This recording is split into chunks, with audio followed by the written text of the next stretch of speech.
好，欢迎来到在森林那边。那我们今天要来讲的是蜂蜡护木油。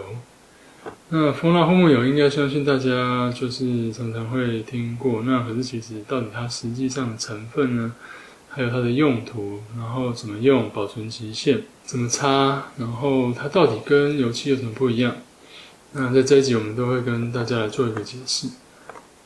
OK， 那蜂蜡护木油的话呢，它基本上就是由蜂蜡、天然的蜂蜡，然后跟亚麻仁油去结合在一起，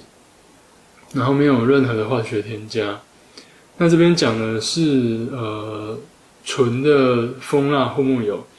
那有一些是比较工业化制造的话，它可能还是会添加一些速干剂的化学成分。那这个的话，可能就要自己去注意一下它的成分表。那我们自己制作的话都是纯天然的，所以是没有添加除了蜂蜡跟亚麻仁油之外的任何化学添加物。好，那护木油的话，大家可以知道说它其实就拿来护木嘛。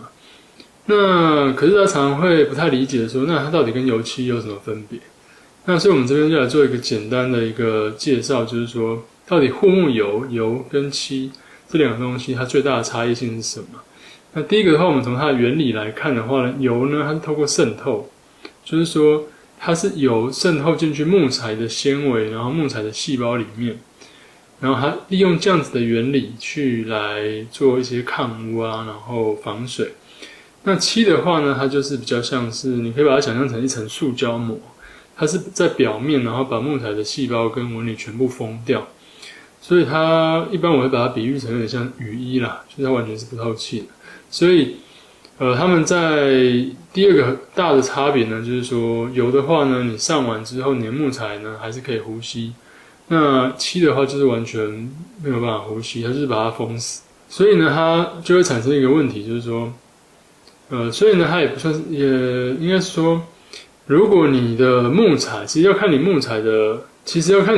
的种类，就是说，如果你的木材是像是块木啊、香杉啊，或是檀木啊这种，它本身是会散发香气的一个木种，那你可能就会比较希望你用的是油，而不是漆，因为你如果用油的话，它能够保留住它原本的木材的香气，那用漆的话呢，它就整个把它罩住，然后呢阻绝掉，所以你的香气就闻不到了。那再来就是它能够油的话，它能够摸到原木的纹理。那漆的话呢，它就只能摸到一个光滑的漆面。那这个东西的话，可能这样子讲大家比较没有概念。那我们可以来看一个简单的范例，就是说，这个是我在网络上搜寻的，你可以看到这种桌面其实应该很常见。其实我们大部分的家具应该都是长这样，就是它这个漆面它也会反光，然后你觉得它很亮光亮面，这种的话是很好辨认它就是上透明漆。那油的话，它会长怎样？油的话呢，它会长这个样子，就是说它这个是没有上的，然后这个是上过油的，就是说它其实比较像是好像湿掉一样，就是它吃了油之后，它会有一个变色。那可是呢，它本身基本上不太会有像我们一般认知上的透明漆那种那么亮光的效果，这样子。一般我还是会认为它是消光的啦。那可是因为有时候我们这个它其实本身是加了蜂蜡，所以你某些角度看它，因为有蜂蜡的关系，你还是觉得它会比没有上之前稍微再亮一点。可是那个亮跟这种透明漆的亮是完全不一样的质感，所以这个也是我们在做介绍的时候常常会大家会有一个误区，就是他想象中的亮是他以往认知中油漆的那种亮，那其实护木油的话，它事实上不是那种质感。所以呢，我们最大的一句俗语就会说，上油不上漆，那上漆就不上油。那这个其实不是讲说他们两个你一种意识形态，就是说啊，我觉得油比较好，永油派还是永漆派，其实不是啦，它其实是你就是真的，你上了油之后你就没办法上漆了，因为上了油之后呢，你的漆面会吃不上去。那一样的道理，你如果是原本有上漆的家具或是木材，你的油呢涂上去之后呢，因为它吸不进去，所以基本上也等于没有用。你可以把它想象成你今天要做一个护肤，那你用一个护手霜，然后结果你是插在一个手扒鸡的手套上面，那它就是吃不进去嘛。那因为漆对于木材来讲，其实就是这样的概念，就是一个塑胶手套，直接把它套住，然后密不透风。那其他东西都没办法再吃上去这样子。所以我们一般在做的食物上，如果你今天这个东西本身原本是上漆的，可是你想要把它改成上油的系统，那你就可以用砂纸把原本的漆面磨掉，露出原本原木的那一层之后，那你就可以正确的，你就可以正常的按照上油的步骤去做这样子。好，那再来大家会很关心的问题是说，那我们要怎么上护木油？护木油的话呢，其实你用刷子、你用海绵、你用棉布，其实都可以。那这边的话，我们会比较推荐用棉布啦，因为棉布的话，它的操作手感我认为是比较好。然后呢，它在大面积涂布上会比海绵还要快。那刷子的话，它其实会用在一些比较小的地方，比如说你的木座是有一些小缝隙，那你棉布的话你是擦不到的，那你可以用刷子。那它上的方法呢，一般我们就是顺着木材的纹理去推，我们一般叫推油。它跟油漆不太一样，油漆它是液态，然后我们用油漆刷把这个液态的东西刷到木材表面上。可是护木油的话，它因为它是油，它有点膏状，然后如果是蜂蜡护木油的话，基本上因为有蜂蜡关系，所以它有点介于像这种乳液吗？或者是它就是一种介于固态跟液态之间，所以我们一般是用布，然后去把它推开这样的方式来上。那在上油的方法其实还有更详细的步骤啦。那这个其实如果有兴趣的话，你们在网络上会找到蛮多的教学。那因为它其实是比较冗长，所以如果之后有机会的话，可以再拍影片跟大家示范。那如果你有机会的来这边的话，这是我们虾皮的卖场，其实我们都写得非常清楚，就是这有一个怎么上的一个使用介绍，包含说，我们上完之后呢，让它吸收之后呢，你还要再另外用干净的棉布把多余的油擦除。如果你没有做这个动作的话呢，你那个油太多，它会干不了，最后会变成黏腻。那就会很惨，就因为就是到时候很难处理，所以这个是非常重要在上油的步骤。那上几次的话见仁见智啊，你要上1次、上2次其实都 OK。那一般会建议上2次是会比较完整一点这样子。那当然就是你油干之后再上下一次。那什么叫做油干？油干就是你用手去摸不到油的感觉，就是不会油的。那个就是干了。那因为它这关乎到天气各个地方的气温啊、湿度不一样，所以一般有可能1天啊，或者是2天，不一定，要自己去实验。好，那再来的话呢，还有一个蛮多人会比较疑惑的点，就在于说我上这个护木油会不会让我的木材颜色改变？那天然蜂蜡护木油的话呢，它本身是不含染色剂的，这指的是我们这边自己制作的天然蜂蜡护木油。那市面上有一些护木油，它是含染色剂的，所以它可能会写说我这个护木油是，可能是柚木色，可能是樱桃木色，那这都是它本身有加染色剂，所以这个也是可能你如果不希望你的木材被染色的话，你可能要看清楚各种不同油它本身的成分这样子。那虽然说蜂蜡护木油它不含染色剂，可是它插在木头上面，它颜色还是会改变。这是因为本身木头吃油之后，它的颜色本来就会有变化，就有点像说你一个东西然后拿去泡水，它吸水之后它一定会有一个色深的改变。那这个东西的话是不同的木种色深改变是不一样。那我们可以来看一下这个范例，比较白的地方都是没有上油的部分，那这个深色的地方就是上过了油。那我们上的都是完全一模一样的油，就是我们的天然蜂蜡护木油。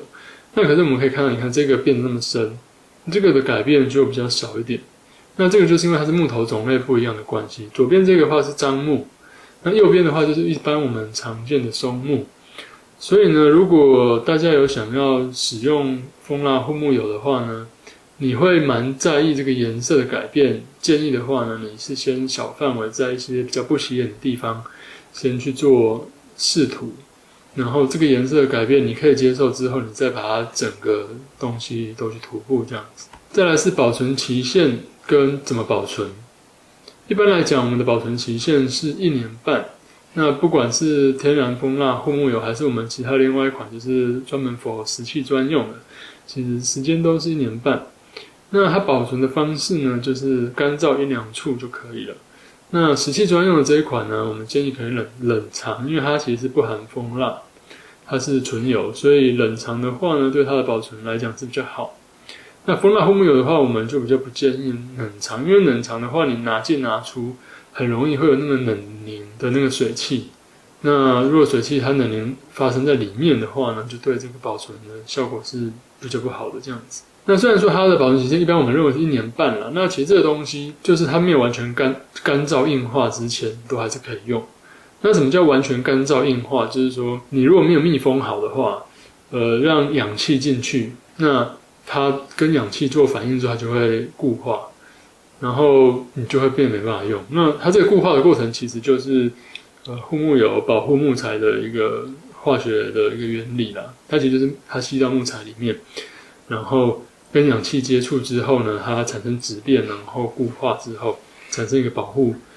木材的一个层这样子。好，那再来是可以涂多大的面积呢？那这个问题也是蛮多人问的。那这个其实不好回答，因为它取决于你这个木材的打磨的程度，然后跟木材的种类。如果你木材打磨的很细致，那当然你的用量就会很省。如果你的木材很粗糙，那你这个护木油你就会用很多这样子。再来还有木材种类的问题，就是说，比如说如果你是一些比较本身它就含有油脂的那个木材的话，那它就不会吃那么多油，所以你的同样一罐护木油你就可以涂比较多的面积。可是如果你本身那种含油量比较少的，比如说它本身就很干的那种木头的话，它就很吃油。那像我们最常见的2种，比如说柚木、块木，这种就是它本身木材含油量蛮高，所以它涂起来会比较省油。那像松木的话，一般干燥率都就是它其实都弄得蛮干燥的，然后它的油脂虽然有松脂，可是它其实并不像块木或者是像那种柚木这种油量那么多，所以它上起来就会比较费油一点。那我们还是有做一个比较简单的一个统计，就是说，如果我今天以松木然后400号的沙子去打磨的一个状态下，500ml的天然蜂蜡护木油的话，大概是可以涂4到5瓶的一个大小。150ml的话，就是1到1.5瓶。那这个有换算，大家可以自己去看，这是一个大略而已。就是它们的比例关系就是坪数乘以3.3333，就是大概会等于平方公尺这样子。OK， 那这就大概是今天我们做一个很基础的蜂蜡护木油的一个介绍。那其他其实还有更深的，因为这些东西就是它可能比较需要展开来讲一些更细节的东西，所以我们可能会再另外做影片来跟大家分享这些知识。比如说呢，我们的石器专用护木油，它跟蜂蜡护木油的差别是什么？再来呢，就是木材发霉的话，到底用护木油有救吗？那很多人还会问说，省橡到底可不可以用啊？然后呢，这个就很值得展开讲的，就是亚麻仁油啊、棕榈油啊、橄榄油，到底它们有什么差别？好，那如果你还有其他的一些疑问的话呢，那欢迎在下面留言跟我们说。那我们之后有机会呢，也可以把大家的问题统整，然后再来做一起来统一回复这样子。那我们是在森林那边，那这个频道的话呢，主要呢是讲自然的生活的一个方式，然后会分享一些自给自足、自然农法，然后呢跟一些天然的一些日常生活产品的一些知识的分享。那如果有兴趣的话，那欢迎订阅、按赞、开启小铃铛。那这一集就到这边啦，谢谢。Go green till the end, with every seed we plant, my friend, our small step